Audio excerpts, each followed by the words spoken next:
अस्सलाम वालेकुम व्यूवर्स, कैसे हैं आप सब। उम्मीद करता हूँ सब बाखैर और आफियत होंगे। अल्लाह शाद व आबाद रखे।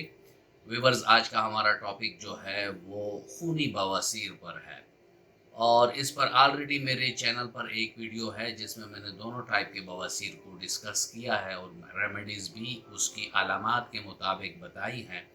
लेकिन कुछ ऐसे दोस्तों ने कमेंट्स में ये पूछा है कि डॉक्टर साहब हमें स्पेशली जो खूनी बवासीर होते हैं उसके बारे में कोई हमें ऐसी रेमेडीज़ या होम्योपैथिक का इलाज या कोई ऐसे टिप्स बता दें, क्योंकि ये एक बहुत तकलीफ़देह अमर होता है और इसका अगर बर वक्त इलाज ना किया जाए तो बात ऑपरेशन पर पहुंच जाती है। और अगर ऑपरेशन कर भी लिया जाए, क्योंकि क्लिनिकली हमने ये देखा है कि पेशेंट हमें ये बताते हैं कि डॉक्टर साहब 2 बार या 3 बार हम इस प्रॉब्लम की सर्जरी करवा चुके हैं, लेकिन फिर भी हमें ऑफ एंड ऑन ये मसला हो जाता है। थोड़ी सी हम ग़िज़ा की बेएतदाली करते हैं तो हमें ये मसला शुरू हो जाता है। आज इस पर बात करेंगे व्यूअर्स, लेकिन अगर आप मेरे चैनल पर नए हैं और अभी तक आपने चैनल को सब्सक्राइब नहीं किया तो चैनल को सब्सक्राइब कर दें और बेल आइकन दबा दें ताकि इस तरह की मुफीद मेडिकल रिलेटेड वीडियोस आप लोगों को वक्तन फ़वक्तन मिलती रहे।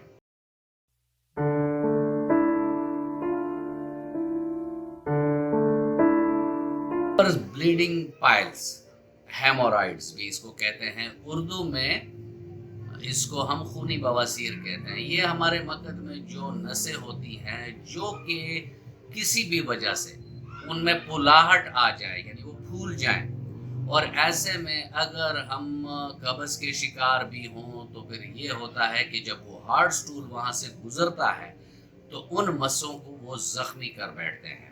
जब वो ज़ख्मी हो जाते हैं तो उधर से ब्लीडिंग आना शुरू हो जाती है।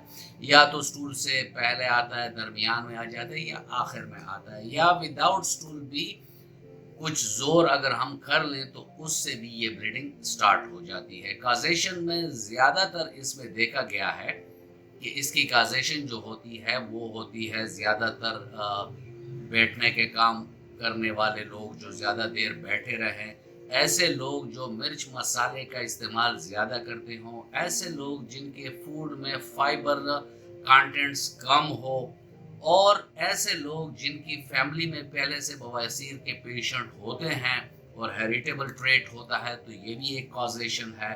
साथ में इसमें अगर हम होम्योपैथिक पॉइंट ऑफ व्यू से देखें तो उसमें हमें जो मयाज़म्स हैं उसमें ज़्यादातर ये मसला नज़र आता है कि कुछ मयाज़म है कि ये मसला उन मयाज़म के लोगों को ज़्यादा होता है।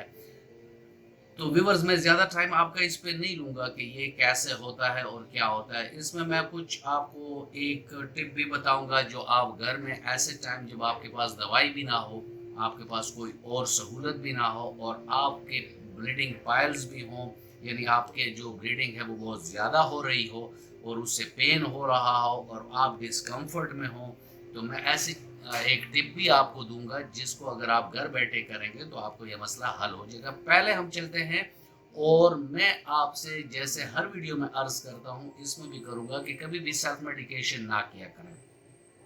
ऐसी वीडियोस का मकसद होता है एजुकेशनल पर्पस, ताकि आप लोगों के नॉलेज में हो कि होम्योपैथिक में ऐसी मेडिसिन मौजूद हैं कि जिससे ये मसला हल हो सकता है। यहाँ मैं आप लोगों से अपने कुछ क्लिनिकल एक्सपीरियंसेस शेयर करूँगा ताकि आपको पता चल सके कि ये मरीज़ किस तरह होम्योपैथिक से बिल्कुल शिफायाब हो जाते हैं और उनके जो रेक्टम के नर्व्स हैं, ऑपरेशन में अक्सर ये नर्व्स डैमेज हो जाते हैं जिसकी वजह से इन लोगों को स्टूल पास करते हुए भी तकलीफ होती है, या कभी कभी यानी उनमें ढीलापन आ जाता है, मगज के जो सर्कल है वहाँ ढीलापन आ जाता है क्योंकि नर्व्स उसमें ऑपरेशन की वजह से डैमेज हो जाते हैं, तो जिसकी वजह से उनकी जो स्टूल पास करने का प्रोसेस है वो बुरी तरह मुतासर हो जाता है।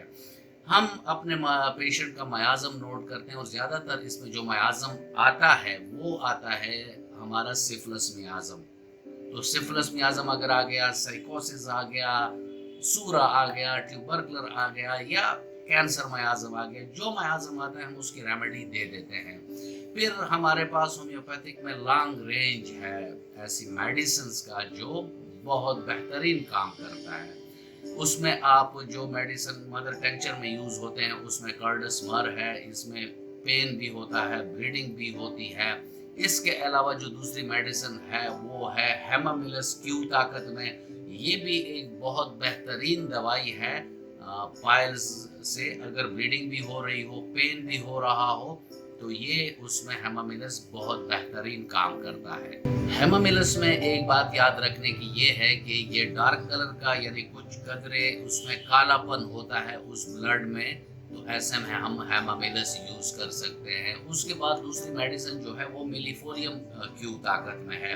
میلیفولیم میں بھی یہ ہے کہ بلیڈنگ کسی بھی قسم کا ہو اور بلیڈنگ ہو رہی ہے، اس سے ڈسکمفرٹ فیل ہو رہا ہے، اس سے پین فیل ہو رہا ہے اور بلیڈنگ بھی زیادہ ہے، تو اس میں آپ میلیفولیم کیو طاقت میں 15 سے 20 قطرے صبح دوپہر شام نیم گرم پانی میں دیں گے تو پیشنٹ کا یہ مسئلہ حل ہو جائے گا.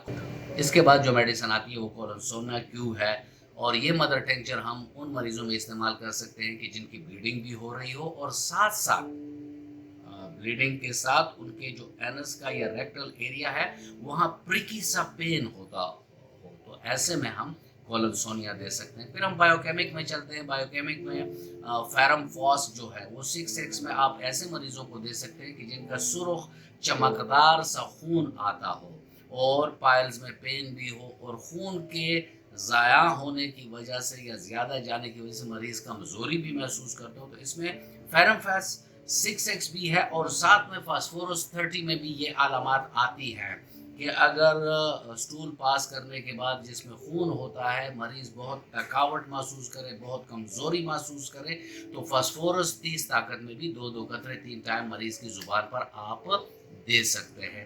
اس کے علاوہ ویورز نکس ومیکا 30 ہے، سلفر 30 ہے، اسکیورس 30 ہے. یعنی علامات کے مطابق بہت ساری میڈیسنز ہیں، تو اس کے یوز سے پائلز بنیادی طور پر ٹھیک ہو جاتے ہیں. اس کے علاوہ ہیماملس کریم جو ہے وہ اوپر لگانے کے لیے بھی ہوتا ہے، اس سے بھی بلیڈنگ رک جاتی ہے، پین سبسائڈ ہو جاتی ہے اور پیشنٹ بڑا ریلیف محسوس کرتا ہے. اور جو ٹپ میں نے آپ کو بتانی تھی وہ یہ تھی، چھوٹی سی پٹکڑی آپ لے لیں اور اس کو پانی میں بوائل کر دیں. پھر پانی جب تھوڑا نیم گرم یا ٹھنڈا قدرے ہو جائے تو اس میں وہ پیشنٹ بیٹھ جایا کرے. جب بھی اس کو بلیڈنگ ہو اور بلیڈنگ رک نہ رہی ہو تو یہ ایک ایسا طریقہ ہے کہ گھر میں اگر آپ کے پاس کوئی میڈیسن بھی نہیں ہے تو اس ٹب میں جب آپ بیٹھیں گے جس میں پٹکری والا پانی ہوتا ہے تو اس سے جو بلیڈنگ ہوتی ہے وہ بھی ختم ہو جاتی ہے. اینٹی سیپٹک نیچر بھی ہے اس پٹکڑی کی، اور ساتھ میں یہ کنسٹرکشن لا کر وہ جو زخم کھل گئے ہوتے ہیں وہ بھی اپنی جگہ پر چلے جاتے ہیں. اور ایسے مریض اپنی ڈائٹ میں سبزیاں رکھا کریں، ایسی سبزیاں رکھا کریں جس میں فائبر زیادہ ہو، گوشت سے پرہیز کریں، مرچ مسالے سے پرہیز کریں، بادی غذاؤں سے پرہیز کریں. تو اگر وہ اس طرح کریں گے تو ان کا یہ مسئلہ بہت جلد حل ہو جائے گا. ویورز یہ تھا آج کا ٹاپک اور میں امید کرتا ہوں کہ آپ کو اچھا لگا ہوگا. اگر آپ کو اچھا لگا ہے تو ویڈیو کو لائک کر دیں اور فرینڈ اینڈ فیملی ممبرس کے ساتھ اس کو شیئر کر دیں. ملتے ہیں کسی ایسی ہی اچھی ویڈیو میں، تب تک کے لیے اجازت. اللہ حافظ.